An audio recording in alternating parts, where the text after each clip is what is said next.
जय सनातन। अष्टावक्र गीता की इस सीरीज में आज का सूत्र है, तू स्वयं आत्मा है, स्वयं ब्रह्म है, एवं यह संसार तेरी अभिव्यक्ति मात्र है। अष्टावक्र जी जनक की विपरीत बुद्धि को दूर करने के निमित्त उपदेश देते हैं। शिष्यवर, यथार्थ में यह दृश्यमान संपूर्ण विश्व तुझमें समाया है और तू समस्त विश्व में, तू सर्वदा मुक्त और शुद्ध स्वरूप है। अपने को विश्व के प्रपंच का अंग मानकर अपनी चित्त वृत्ति को भ्रमित न कर। वास्तव में जगत सत्य नहीं, उसकी अपनी कुछ भी सत्ता नहीं। तेरे संकल्प से यह जगत उत्पन्न हुआ है और तेरे संकल्प के निवृत्त होने से यह जगत भी निवृत्त हो जाएगा।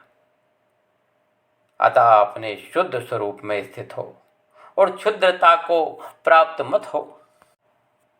त्वया व्याप्तमिदं विश्वं त्वयि प्रोक्तं यथार्थतः शुद्ध बुद्ध स्वरूपस्थं मा गमा क्षुद्र चित्तताम्।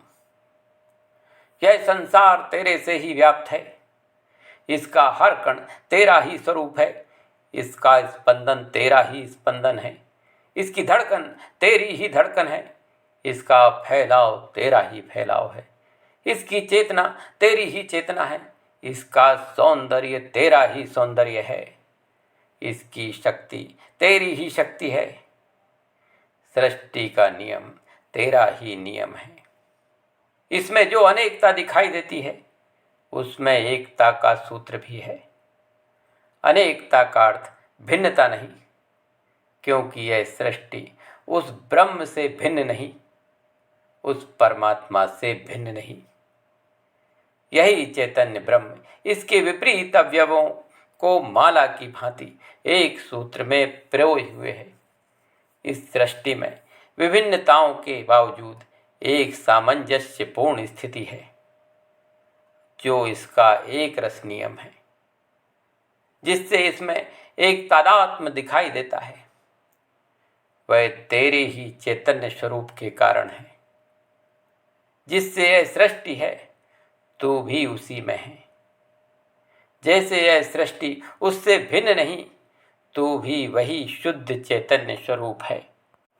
अतः तू अपने शरीर आदि को समझकर क्षुद्र चित्त को मत प्राप्त हो। इसका अर्थ है कि समस्त पदार्थों का केंद्रीय तत्व आत्मा ही है, एवं आत्मा भिन्न भिन्न नहीं, अपितु एक ही है जो सब में व्याप्त है।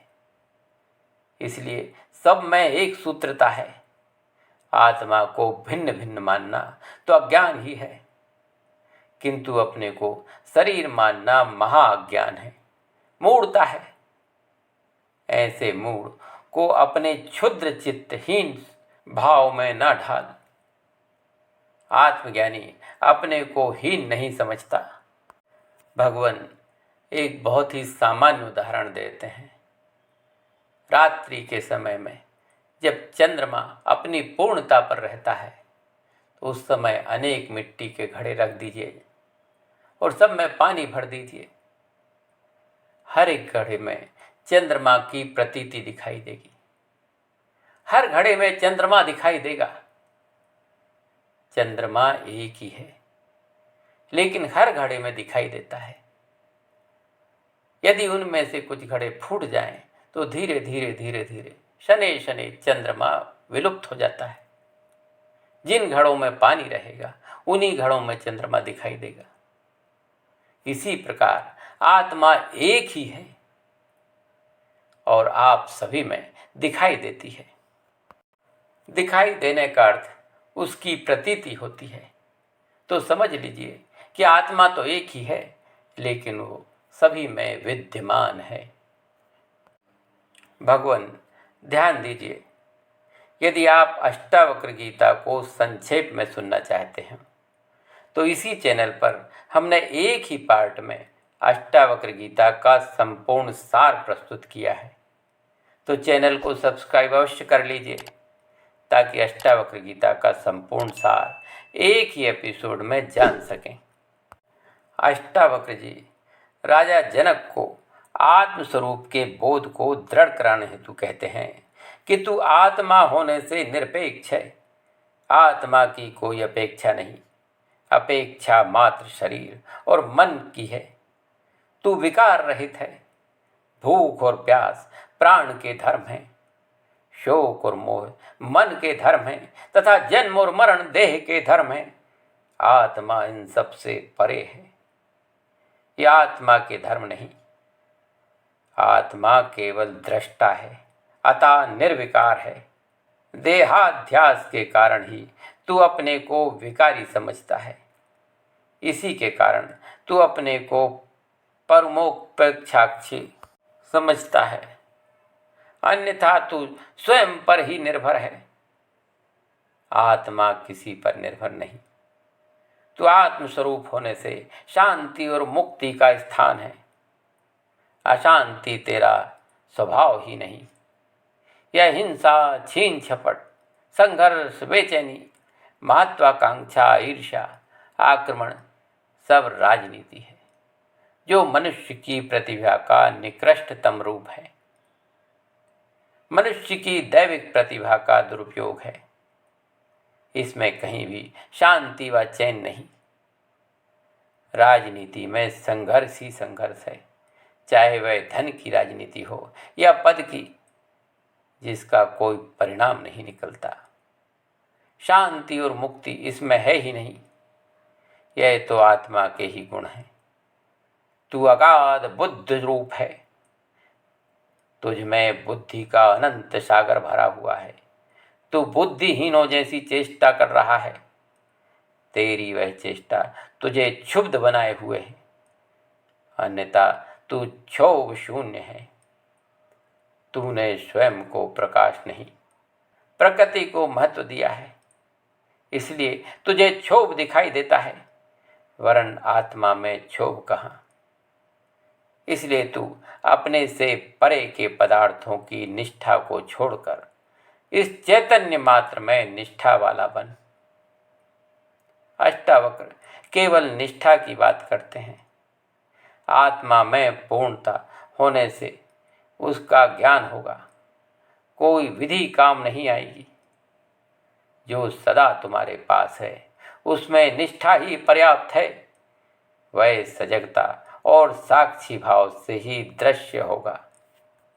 कहने का तात्पर्य है कि तुम आत्मस्वरूप होने से निरपेक्ष अर्थात भूख, प्यास, शोक, मोह, जन्म, मरण इन 6 उर्मियों से रहित हो। इसमें से भूख और प्यास ये 2 प्राण धर्म हैं। शोक और मोह ये 2 मन के धर्म हैं। जन्म और मरण ये 2 सूक्ष्म देह के धर्म हैं। तुझ आत्मा के ये कोई धर्म नहीं। तुम स्वतंत्र हो, निर्विकार हो, क्षोभ रहित हो, सदा शांत हो। तुम्हारा विशुद्ध चैतन्य रूप ही अपना सच्चा स्वरूप है। यह निराकार और साकार, यह स्थूल और सूक्ष्म, यह जड़ और चेतन, यह सृष्टि और परमात्मा उसी परमात्मा के चैतन्य तत्व हैं। यह साकार, स्थूल, जड़, सृष्टि आदि उस निराकार सूक्ष्म तत्व की अभिव्यक्ति मात्र है। यह साकार सृष्टि जैसी दिखाई देती है वैसी है नहीं। उस सूक्ष्म का प्रकट एवं परिवर्तित रूप है, इसलिए इसमें वास्तविकता नहीं है, कुछ और तथा दिखाई कुछ और देता है। यही भ्रम तथा अध्यास है। इसलिए मिथ्या है, क्योंकि इसका गुण बदलता रहता है। आज एक रूप है, कल बादल का दूसरा रूप हो जाएगा, इसलिए उस पर भरोसा नहीं। इसमें जो सुख दुख आदि का आभास होता है वह भी नित्य नहीं, शाश्वत नहीं। एवं भिन्न भिन्न प्राणियों की भिन्न भिन्न अनुभूतियां होती हैं। यह सब उसकी मानसिक स्थिति के कारण है। मन भी चूंकि निरंतर बदलता रहता है, अतः वह भी विश्वास योग्य नहीं। यह शरीर भी विश्वास योग्य नहीं। कब पैदा होता है, कब मर जाता है, कब जवानी आती है, कब बुढ़ापा आता है, कब सुख दुख आते हैं, कब किससे बैर घृणा दुश्मनी प्रेम होता है, कब अपने ही पराये हो जाते हैं, कब पराये भी अपने हो जाते हैं, कब कर्म का फल मिलता है, कब नहीं मिलता, आदि। इस साकार जगत से जुड़े हुए अनेक प्रश्न हैं जिनका कोई समाधान आज तक किसी मनस्विद ने खोज नहीं पाया। ऐसी सृष्टि जिसमें कुछ भी निश्चित नहीं, उसे मिथ्या नहीं कहा जाए तो और क्या कहा जाए। इसका कारण है इस साकार जगत की अपनी कोई सत्ता नहीं। यह उस चैतन्य निराकार सूक्ष्म की परिवर्तित रूप है।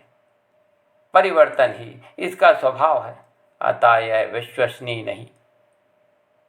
विश्वसनीय वही परमात्मा है जो चैतन्य निराकार एवं सूक्ष्म है, एवं प्रत्येक पदार्थ में आत्मा रूप में विद्यमान है। वही निश्चल है, नित्य है। केवल उसी पर भरोसा किया जा सकता है कि वह आज भी है, वह आगे भी रहेगा। सृष्टि की उत्पत्ति का कारण कभी नष्ट नहीं होता। सृष्टि नष्ट हो जाए तो मूल तत्व के विद्यमान रहने से उसका पुनः सृजन हो जाएगा। मूल तत्व कभी नष्ट नहीं होता। जिस प्रकार आभूषण नष्ट होने पर स्वर्ण नष्ट नहीं होता, यदि स्वर्ण है तो आभूषण नए बन जाएंगे।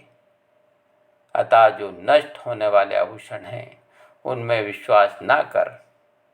उस नित्य ब्रह्म में विश्वास करने वाले की पुनः उत्पत्ति नहीं होती, क्योंकि उत्पत्ति का कारण जो साकार में आसक्ति थी वह नष्ट हो गई।